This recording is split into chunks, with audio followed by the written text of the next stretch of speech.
then with my companies, with Cheech and Chong dispensarias, which are going to be around the world, with the selling our product, Tommy Chong cannabis products, I will be a billionaire in a heartbeat. Right on. And No, that's sorry, go ahead. I was finish that thought, but I'm gonna add to that because I've had this. yeah, Go ahead. the trick is, it's not how much money you got, it's what you do with the money you got.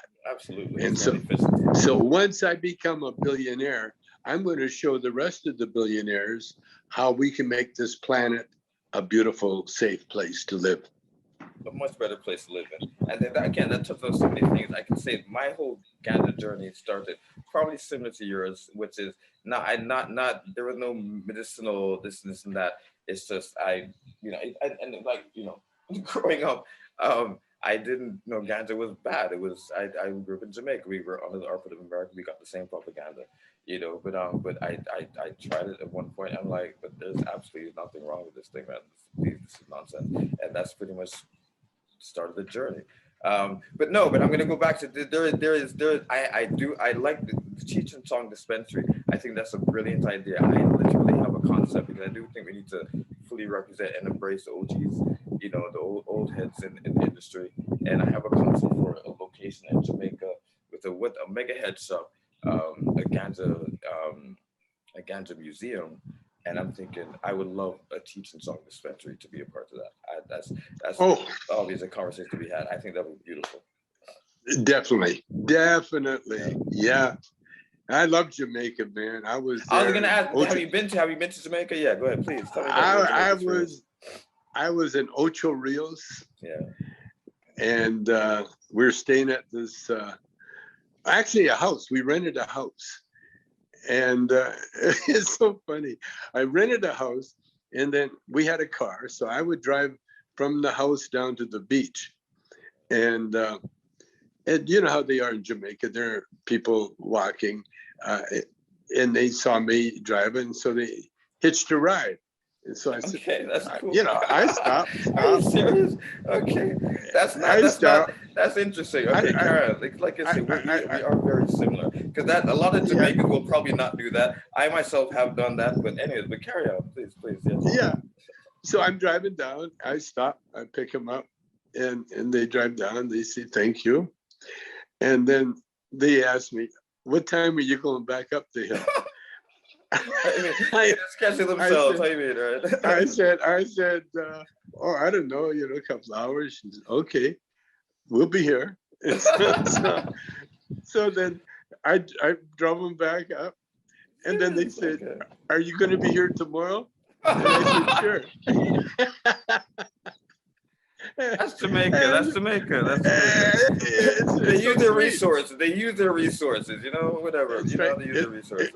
If you got a car and you smile at me, okay, give me a ride.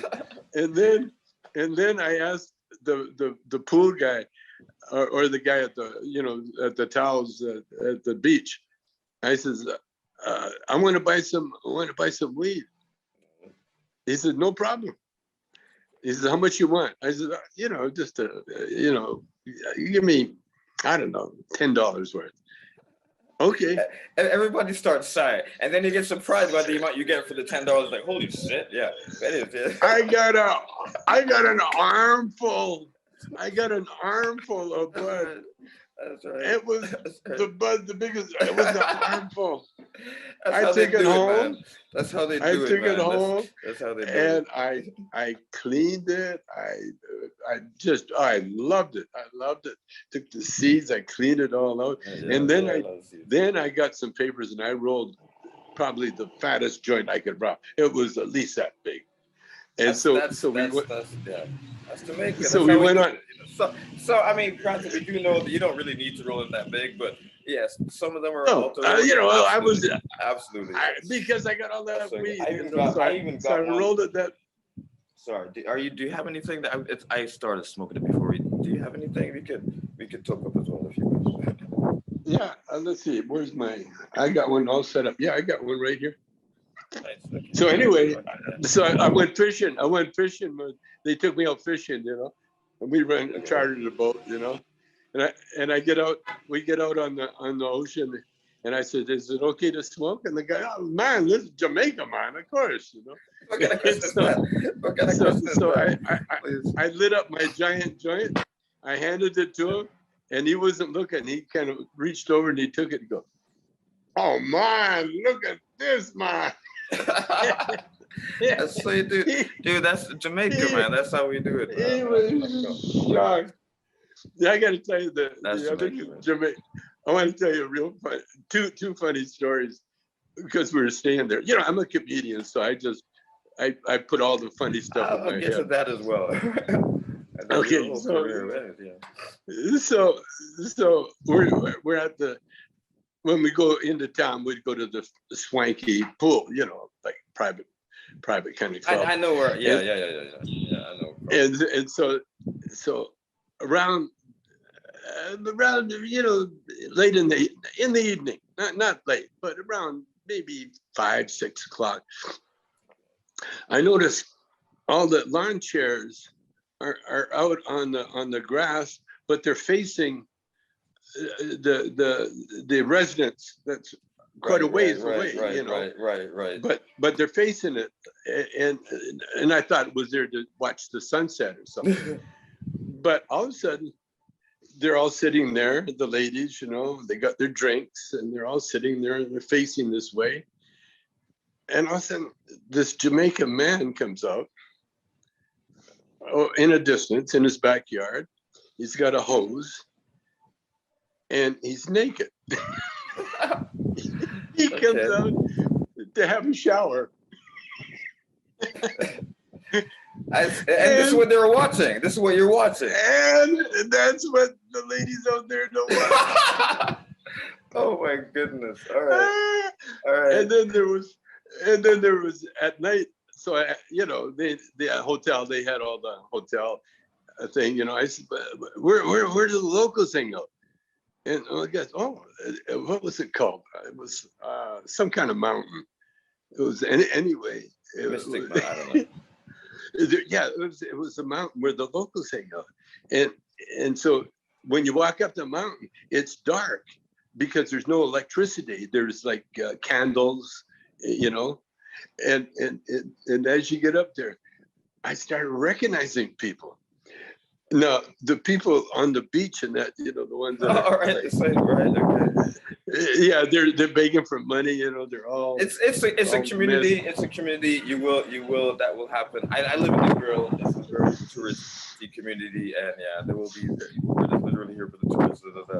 It's where I'm not, but it was great. That's the thing though. The higher we got up the mountain, higher as we walked, the music was crazy, everything was good, but there was no electric light. It was all candlelight. It was all lamps, and that and that's where the locals hung out. And that's where they had their life. It was incredible. I can't wait to go back, man. I was just about to say, well, this is yes, I know that this is a virtual conference, and in fact, it might even be being dialed. We're recording. It's going to be part of a TV series, Cannabis and Coffee segment of the Ganja Project.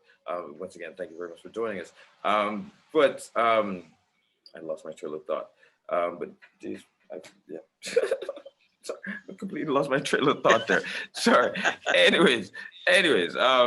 But yes, but thank you. Anyways, but that's that. What? No, sorry. Yes, and that was it. But yes, this is going to be a conference that we're going to be hosting in the Grill, Jamaica, and I invite you for 2021 when it's safe to travel. I'm not going to lie. I will say, stay where you are. This is just an island. We're contained here, so please keep that stuff away. But in 2021, please welcome. Yeah. As soon as I can travel, we're gonna be definitely go to Jamaica, because that was the last time I was in Jamaica. I was only that one time.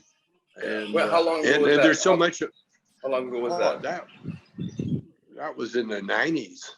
Yeah, you're in the talking about this. 90s. You're talking about this lack of electricity. I'm thinking, no, man. We upgraded a little bit. Maybe not completely, but we definitely upgraded from that point in time.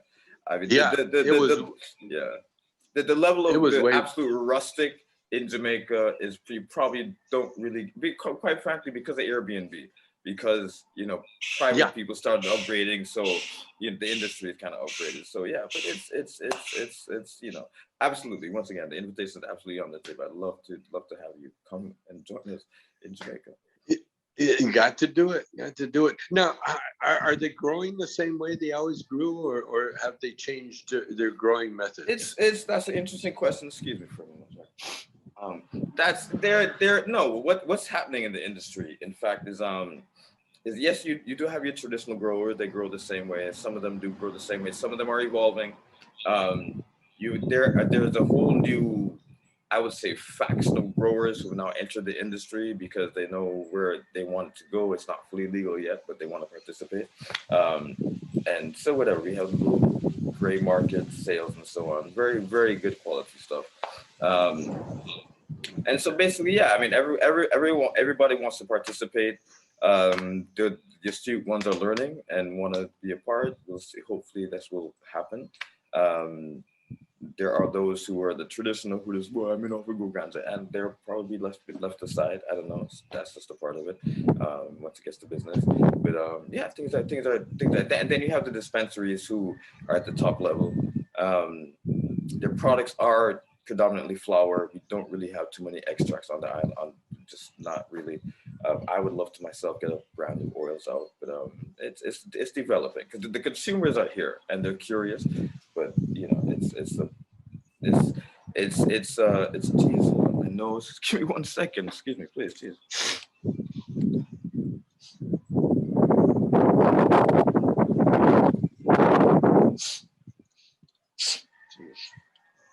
Sorry, right. sorry, right. So no, it's the industry developing, but it's not. I would say it's not necessarily developing as a full industry. There's a lot of different companies doing their thing, but it's developing. It will happen. It's just we'll see where the government goes. The government just they just had a new CEO for the cannabis licensing authority. So maybe they have some changes. I don't know. We'll see. So I spoke to the minister yesterday. I'll speak to them, I think, on tomorrow or Thursday with this thing. So we'll see what develops. We're moving forward. What? So are they? Is the government friendly now? Is it still that British sort of law? With the canings and all that shit. Are they still? No. We're not that bad, but we're still bad. we're still a freaking colony. But we're still. I mean, we're still. I get, like I say, very, very keen. I'm gonna have to edit this. It's still very. I mean, very much a colony. We're still just kind of under America's auspices now. Let me put it that way. Yeah, it's more American. That's across the Caribbean. But no, things are changing, and the people are demanding more, and we're hoping that things will, I quite frankly that the government goes some goddamn balls and acts like a damn sovereign nation. But that's all a part of it. My other brush with Jamaica, I'm from Canada, and so there was a gangster named Andy Andrews. And he was originally from Jamaica, but he lived in the States most of his life. And he was like a pretty tough, very polite gangster, very good looking man. And he used to be a boxer. And so he was very well dressed. And, he was a very sweet, kind man. The cops liked him.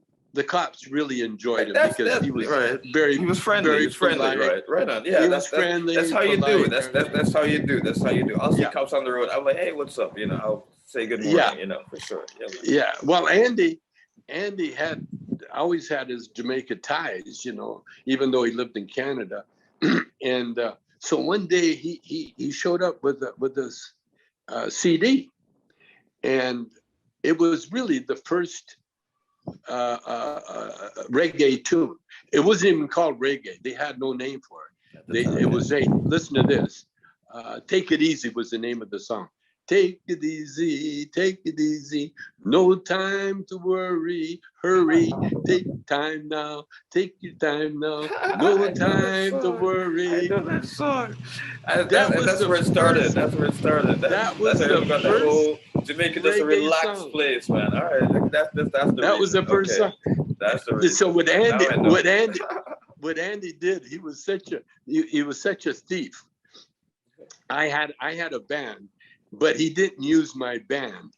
He didn't use my guys, and he didn't use me. He just played me the song, and then he took the bass player, who was also Black Canadian, and he hired some musicians, and they tried to steal the tune. Tried to recopy the tune. Not the rhythm or anything. Just trying to steal the tune, reverse engineer kind of thing, and they never come close, not even close. The record never got made, but I had a chance to become of that reggae thing after that, because I was one of the first to hear it before it was in. They never even had a name for it, and then years later. That's what brings me back. Let's talk about your career, because you started when you started as a musician, then you did the movie thing, and I will say, again, I'm a fan. I'm a filmmaker myself, and you guys did a ganja movie. That's obviously independently made. I mean, quite frankly, at that point in time, I think the only films that actually independently were made and were successful were probably the Cheech and Chong movies and Deep Throat. Sorry to make that reference, but I mean, but you're a musician, actor. What's how do you prefer to brand yourself? Please. Well, I'm like, I was raised in the country. I was raised in Calgary, Alberta. Like, when I started playing guitar, it wasn't because I had this love of guitar or love of music. It was the fact, it was the fact that I could play, and the fiddle player across the field needed a guitar player, and so I was working. 8 years old, I started playing with the fiddle player, and so it was always a job to me, and I always learned enough to keep the job. But I loved it, and he taught me a lot of good rhythm things and that. But it wasn't my calling. I didn't live with a guitar. I had to do it because I could do it, and that really was my life all through, right up to now. That I can do things, but it's not necessarily my focus. My focus is it's all over the place. But musically. The fiddle player taught me the basics. He says, keep it simple, keep the time, because that's what my job was. Keep that rhythm. Okay. Keep it simple, keep the rhythm, and keep the rhythm simple. Don't go crazy. Just keep it simple, and always give the people what they want. Like, if they're dancing and they want to hear that same tune again, you play it. If they want to hear it 10 times, you play it 10 times. That's what he taught me. And so what he taught me to respect the audience, you see. And that was my mantra all the way, no matter what I got into, whether it was comedy, movies. And the reason I got into movies was that was all we could afford when I was a kid growing up. My mother, when we moved into the city, she would buy me a book of movie tickets, passes, and so I could afford to make a movie, dude. We're talking 35, at least 16 or 35 millimeter film. I'm like, what? I don't know what you're affording. But anyways, sorry, a different type of affording. Sorry, carry on. Yeah, but when I got into and then Cheech and I did the comedy, and the same thing. When we did the comedy, we went into the record producer's office. He saw our live act. He thought, we were going to record it live, you know. Right. I think. And I said, no, I want to record a comedy album, you know, for the head, because you're listening, you're not watching, you're listening. Right. And so we did our successful. Again, I just used my instinct, and the weed helped me because it told me what to do. It always told me what to do. It does give you guidance. You are correct. Yeah. Absolutely. Yeah. And so we were very successful working live, but I hated going to Australia, because when we went to Australia, we would miss summer in America. All right. And we would be there for their winter. And then when we come back, we would be here for our winter. And so it was winter. And I said, I don't want to do that anymore. Yeah. So I said, let's do a movie. I got to do a movie. So I started writing another movie. And then Lou Adler, our record producer, he made a deal. And what Lou wanted us to do was make a Cheech and Chong's greatest hits. So we used the records. You know, he always wanted to use that in there. And so Cheech and I, when we got together, you know, we would always create separately, you know, and we would say, no, we knew what kind of movie we wanted to make. And then I wrote a song called Up in Smoke. And then when Cheech heard it, Cheech says, okay, that's the title of the movie. And then not only the title, but then it was, I wrote most of the movie, and it became a surprise hit. But you know what I did? I wanted to show dope smokers in a positive light. Like, that's why, you know, I'm a bodybuilder out working out, and I worked out especially for the movie, because I wanted to show the dope smoker in a really good body, you know, good shape, you know, not just a little punk, you know, sleazing away. And Cheech did the same thing. You know, he wanted to show the Chicanos in a good light, you know. And so we become musicians. And then I wanted to show the opposites, you know. He was dirt poor, I was filthy rich, you know. But we had the one thing in common, two things in common. We had the love of music and the love of weed. And so that was our thing. And then I used the fact that weed was illegal to have fun with the cops, and to have fun with the band, and to have fun with all the craziness. And to this day, this movie is still making money. It's still. I'm sure. I'm probably gonna rent it again. You know, I make no mistake. Put a little money in your coffers. Yeah, I get residuals for my movies. It's small, but, you know, I'm sure, absolutely. Right on. So all right. So tell me. So what's the next move then? I mean, what you dispensary thing? What are you another movie? I do have a film idea that I'd love to talk to you guys about, but I mean, what's going on with Cheech and Chong? What's going on with that, man?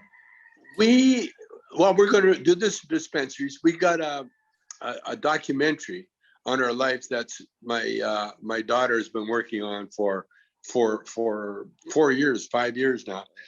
That'll come out when we do our dispensaries, when we unveil our dispensaries. We're going to hit with that. Right. But we also got I did a movie called Color of Outer Space, Color of Space, I think it was called, with Nick Cage. It was about the pandemic. It was weird. It was a movie about the pandemic a year before the pandemic hit. Okay. It was crazy. So the writer, he liked my acting, so he wrote a serious Cheech and Chong movie, which I read the script, I loved. And so I think, you know, if everything works out right, we get the right director, we're going to be doing another Cheech and Chong, but it'll be a serious Cheech and Chong movie. It'll get more personal than the other movies, you know. The other movies, you know, we were just funny in them. This one, we're going to get more into our real lives, you know. Y'all kind of grown up, basically. You're grown up. You're mature. You're grown up. We're fucking old men. You're seniors now. I'm saying, but for real. So, all right. Well, tell me this. I'm gonna get. I'll let you go shortly. A last few questions. So, tell me. So, what do you think about the state of the industry as we have it right now? Because quite frankly, it's whatever things are being legalized, things are growing. We got billion-dollar companies here and there. It's in very many ways being developed by people who are not even ganja people or not cannabis people. But they've got the money, they're moving it. What do you think of the state of the industry? What's your opinion? Well, it's so simple. Weed is so simple that you can't really do anything with it other than to put your own stamp on it, you know. First of all, it's not going to, Right, we never invented it. Right, exactly. You can't have your own specific product. It's a plant. Yeah, right. It's a plant that's been growing around the world for a reason. It really is a gift. It's our way to communicate with God. You know, it really is a gift from God put here for our health, for our I absolutely mental. believe that. I'm of the firm belief that man's progress was a result of contact with the ganja plant. I honestly believe that. Yeah. Our evolution. Yeah, go ahead. In the plant world, we're all connected. See, in the physical world, the only difference between us and a plant is that we have legs, we can walk. Right, you know, right. Other than that, move as well. Make no mistake. But yeah, for real. Yeah. Oh, yeah. Yeah. But what I'm saying is that we are of God, and like everything, this whole kingdom is of God, and we are of God, and therefore, when we do things of God, we are protected. We are totally protected. That's why I am where I am. You know, that's why I am. I am really doing his work, because that's how it works. You know, there are people like me that are ordained to make sure that the world gets the benefit of God's the gifts. Plan. I'm in full agreement. That's kind of the way I see it. Again, getting right back to the whole. This is the reason why I'm into this is because I believe that people deserve access and should get access. Absolutely. Yeah. Absolutely. All right. Go ahead. And I was going to say people always ask me, what should I do? Why does it work? All that stuff. Here's my explanation. Our mind is the only thing that can't be transplanted.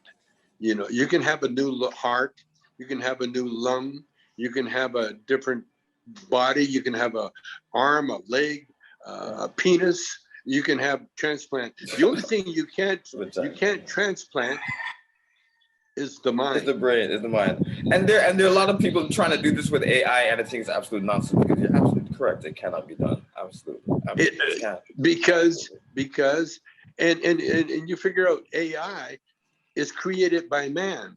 It's created by that will be its limitation. That will literally be its limitation. Exactly. Absolutely. Exactly. Absolutely. And that AI is going to show us how we can live in this beautiful spaceship. We're on a spaceship now. You know, we're on a spaceship. True. Like Timothy Leary once told me, his plan was to get in a spaceship and go find another Earth. I said, Tim, we don't need to. We're on a spaceship. And it's true. It's true. It's true. We don't need I do find it interesting that the moon, that we rotate around the sun and everything rotates, but the moon is the still object. That's interesting as hell to me. That's a completely different conversation for another time. But anyways, it's all of God. It's all of God. And what we are, absolute structure. It's in the making of something. Absolutely. We are here to do God's work. That's why we're here. That's our job. Just to move the human race forward. Absolutely. It's not about making money. You'll make money as a part of it, but it's to move the human race forward. Absolutely. It's what you do with money. Money is a There tool. you go. There you go. Absolutely. Like Absolutely. if I was I carve, and if someone handed me a knife, I knew what to do with it. I carve things. And that's what happens to me. If someone, and I will make a ton of money, I'm going to use that money to further the human race. Purpose. And the way you do Absolutely. the way you do that is with Right on. education. It's There you all go. education. That's the And foundation.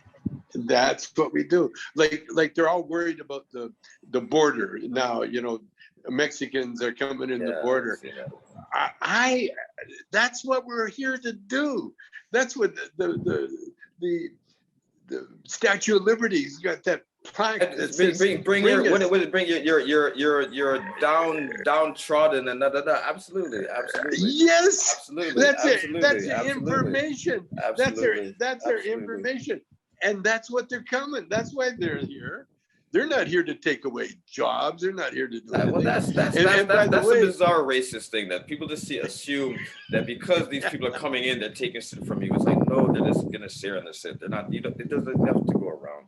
But yeah. And you know what else I found out? That racism, or the people that support racism, they do it for the attention. The media attention. If you cry a fire in a crowded theater, you will get attention. Right. And it's against the law, and it's against all humanity, but you will get attention. And that's what these people are doing it for. They're doing it for attention. And we can't stop. I couldn't agree. I could not agree more, because they know, and quite frankly, I despise, and I really hate this. And I'm gonna come back. I'm a U.S. citizen. I'm gonna come back to America just now to start to cussing off some people, because I think it's very offensive that you have some of these racist white people that literally want to define racism for me. I'm like, bitch, if I tell you this is racist, it's motherfucking racist. You understand? I was like, what's up? Anyways, Tommy, I have to run. I have to get to other people. We didn't even get to the guitars. But I'd love to pick up this conversation. I guess I'm going to follow up with a couple of emails, because I'm serious about the Cheech and Chong location. I'm serious about that. Well, let's do it. Good name for that. I'm serious about that. All right. So anytime you want, I'm available. Right on. One love. Thank you once again. Thank you very much. Thank you, sir. The rest of your day, my brother. Have a good one. One love. All right, brother. All right. Peace out. Bless. Peace out.